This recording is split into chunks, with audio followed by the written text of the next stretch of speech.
Private hospital का bill insurance cover करूगी कि नहीं? मुख्यमंत्री सहज योजना कार्ड हैगा, फिर कोई टेंशन नहीं, थोड़ा सारा ट्रीटमेंट कैशलेस है। बिना पैसिਆਂ ਦੇ? जी हाँ। ਹਰੇਕ ਨਾਗਰਿਕ ਜਿਹੜਾ ਹੈ ਉਹ ਮੁੱਖ ਮੰਤਰੀ ਸਿਹਤ ਕਾਰਡ ਜਦੋਂ ਬਣ ਗਿਆ ਤਾਂ ਉਹ 10 ਲੱਖ ਰੁਪਏ ਦਾ ਮੁਫਤ ਤੇ ਕੈਸ਼ਲੈਸ ਜਿਹੜਾ ਇਲਾਜ ਕਰਾਉਣ ਦੇ काबिल भी होगा, एलिजिबल भी होगा। पंजाब सरकार लेकर आई है दुनिया की पहली सेहत योजना। अब पैसे के कारण पंजाब का कोई भी नागरिक बढ़िया इलाज से वंचित नहीं रहेगा। सेहत का हक सबके लिए।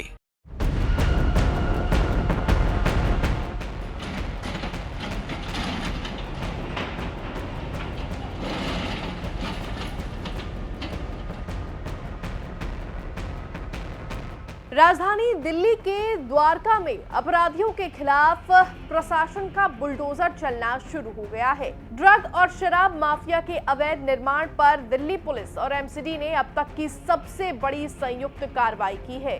डाबरी इलाके में नशे के कारोबार से खड़ी की गई इमारतों को मिट्टी में मिला दिया गया, लेकिन इस कार्रवाई के केंद्र में एक नाम है अलका सासी, जिसे इलाके की लेडी ड्रग माफिया कहा जाता है।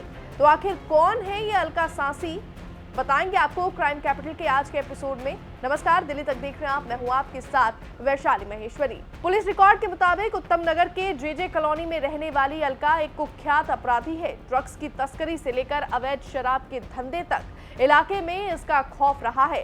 आपको जानकर हैरानी होगी कि अकेले अलका सासी के खिलाफ एक्साइज एक्ट और एनडीपीएस एक्ट यानी नशा तस्करी के लगभग 28 से ज्यादा आपराधिक मामले दर्ज हैं। ये सिर्फ एक महिला की कहानी नहीं, बल्कि ये पूरा कुनबा ही अपराध की दुनिया में डूबा हुआ है। इस माफिया परिवार का क्राइम रिपोर्ट पर अगर नजर डालें तो अलका के खिलाफ 28 मुकदमे दर्ज हैं। वहीं मनोज नागिया, जो अलका सासी का पति है, उसके खिलाफ भी 15 से ज्यादा आपराधिक केस दर्ज है। अलका का बेटा करण भी एक्साइज और एनडीपीएस के 7 मामलों में आरोपी है। वहीं अलका सासी का दूसरा बेटा गौरव भी आर्म्स एक्ट और ड्रग्स के 4 मामलों में आरोपी थे। वहीं अलका सासी की बेटी मनीषा पर भी 3 आपराधिक मामले दर्ज हैं। तो आपको बता दें, पूरे परिवार पर कुल 57 मुकदमे दर्ज है, यानी घर का हर सदस्य पुलिस की फाइलों में दर्ज है। आपको बता दें, द्वारका के नए डीसीपी अंकित सिंह और डाबरी के एसएचओ इंस्पेक्टर गंगाराम मीणा के निर्देश पर यह स्ट्राइक हुई। पुलिस ने जैसे ही पदभार संभाला, सबसे पहले इस माफिया परिवार की अवैध संपत्तियों की लिस्ट तैयार की। मकान संख्या B101 पॉकेट 4 उत्तम नगर में बने अवैध निर्माण को एमसीडी के पीले पंजे ने जमींदोज कर दिया।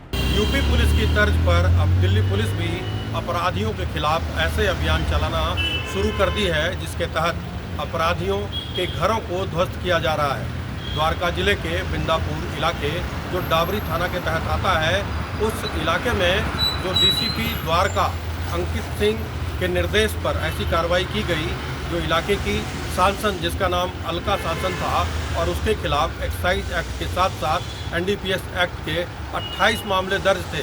उसके बिंदापुर स्थित घर को एमसीडी के बुलडोजर ने ध्वस्त कर दिया। ये कार्रवाई दिल्ली पुलिस के डीसीपी और जो इलाके के डाबरी के एसएचओ हैं, उनकी लिखित कार्रवाई एमसीडी को की गई, जिसके बाद इस बुलडोजर की कार्रवाई को पूरा किया गया। इसमें बाकायदा द्वारका जिले के जो डीसीपी हैं अंकित सिंह, उन्होंने एक प्रेस रिलीज जारी किया और उन्होंने ये जानकारी दी कि अलका सासन पर अब तक एक्साइज एक्ट और एनडीपीएस एक्ट के 28 मामले दर्ज थे, जबकि ये पूरा परिवार इस आपराधिक गतिविधियों में लिप्त था। उसके पति पर भी लगभग 15 आपराधिक मामले दर्ज थे, जबकि अलका और उनके पति मनोज और उनके 3 बच्चे हैं, जिनमें 2 बेटा और 1 बेटी है।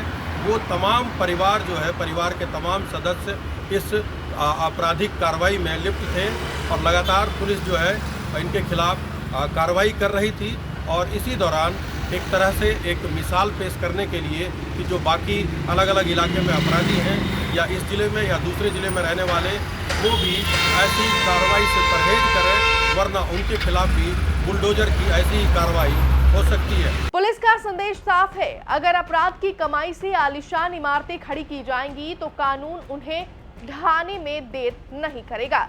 इस कार्रवाई से इलाके के ड्रग तस्करों में हड़कंप मच गया है। डाबरी पुलिस और नगर निगम अब ऐसे और भी अपराधियों की लिस्ट तैयार कर रहे हैं जिन्होंने नशे के कारोबार से साम्राज्य खड़ा किया है। दिल्ली पुलिस की इस कार्रवाई पर आपकी क्या राय है? क्या आपको लगता है कि माफियाओं के घर तोड़ने से अपराध कम होगा? कमेंट्स में बताएं और दिल्ली की ऐसी ही क्राइम स्टोरीज के लिए हमारे चैनल दिल्ली तक को सब्सक्राइब करें।